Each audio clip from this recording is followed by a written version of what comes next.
People assume failures come from hardware dying or software crashing, but most outages come from drift between the physical layer and the digital layer, two timelines quietly pulling apart until something snaps. So Xenos, how do you read both layers before they collide? Good question, Dennis. I read them differently because they behave differently. Physical layer, XRAD, level sensing, described by me. Transient voltage sag before a sensor updates. Thermal accumulation not yet crossing spec. Connector fatigue that appears only under vibration. Clock jitter before synchronization failure. Microintermittence that produces NTF cases. Digital layer, XAPS level signals relayed through XRST. Driver version mismatches.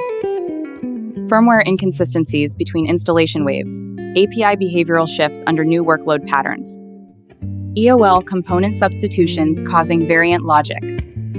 When both drifts begin converging, a future outage is already in motion. I intervene before that convergence happens. In EP1, we said trust is not an user experience problem, it's a structural problem.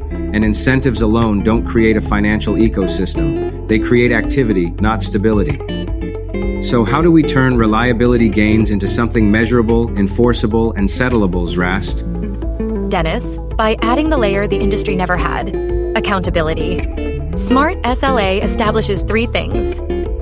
Responsibility, who owns which dimension of uptime. Obligation, what each side must maintain or improve. Quantification, how we measure the improvement. Once encoded, there's no negotiation, no ambiguity, no politics. Just provable reliability and automated settlement. This is how incentives become economics. Let's be practical. Global enterprises avoid SLA disputes not because they win or lose, but because the process destroys time and burns money. So how do we make reliability evidence portable across borders? By turning Smart SLA into NFT-based evidence capsules. This cuts cost on 3 levels. 1. Notary cost, reduced 70–90%, because chain records are time-stamped, signed, and immutable. 2. Legal cost, reduced 40–60%. Most disputes resolve themselves once evidence is unambiguous. 3. Travel and coordination, reduced 80–100%. No more multi-country meetings to align evidence. This isn't fintech decoration. It's eliminating the friction that prevented reliability from becoming a financial asset. Now let's talk about stablecoins, especially USDC. Without a scalable entry point, adoption follows the classic Web2 to Web3 learning curve.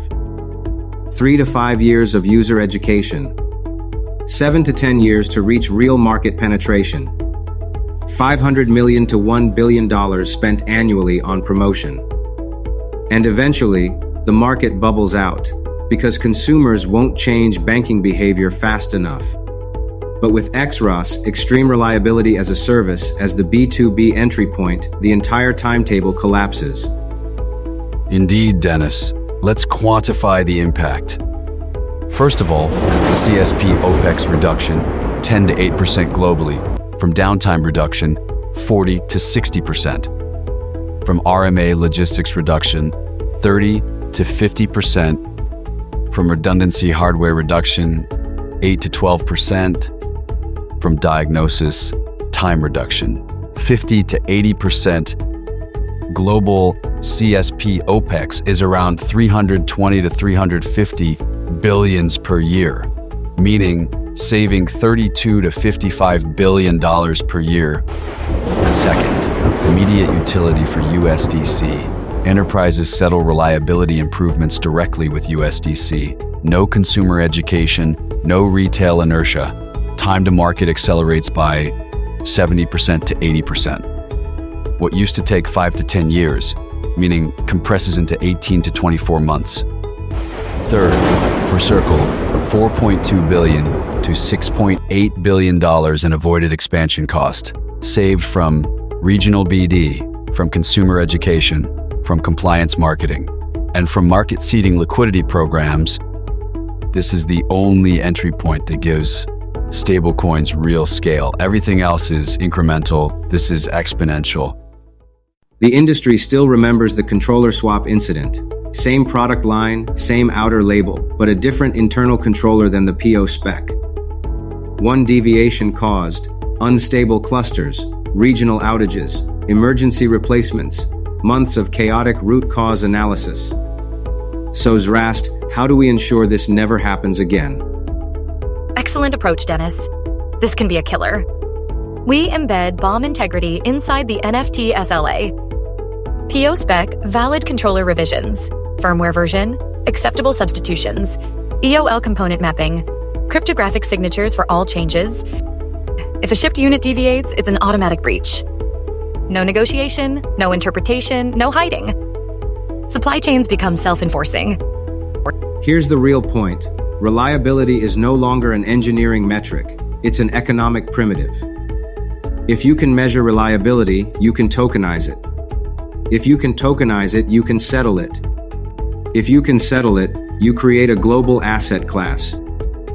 Once enterprises settle reliability using USDC or any stablecoin, stablecoins finally gain what they always lacked: a scalable, defensible, high-velocity entry point.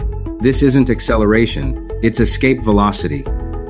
Zrast, and Xenos form the first economic bridge between infrastructure reliability and the stablecoin economy. And this is where stablecoins stop bubbling and start scaling. So let me end with this. We started episode 1 with a simple question. Why trust, not technology, determines who survives the next decade? Episode 2 answers the second half of that question. Trust is impossible without reliability, and reliability is meaningless until it becomes an economy. When reliability becomes measurable, it becomes transferable. When it becomes transferable, it becomes a unit of value. And the moment it becomes a unit of value, stablecoins finally gain their first real economic gravity well. This is not a feature. This is not a plugin. This is a new financial substrate woven directly into the infrastructure of the world. And if you think detecting the unmeasured 15% is powerful, wait until you see what happens. When we embed causality intelligence inside the physical fabric itself, that's EP3, and see you there.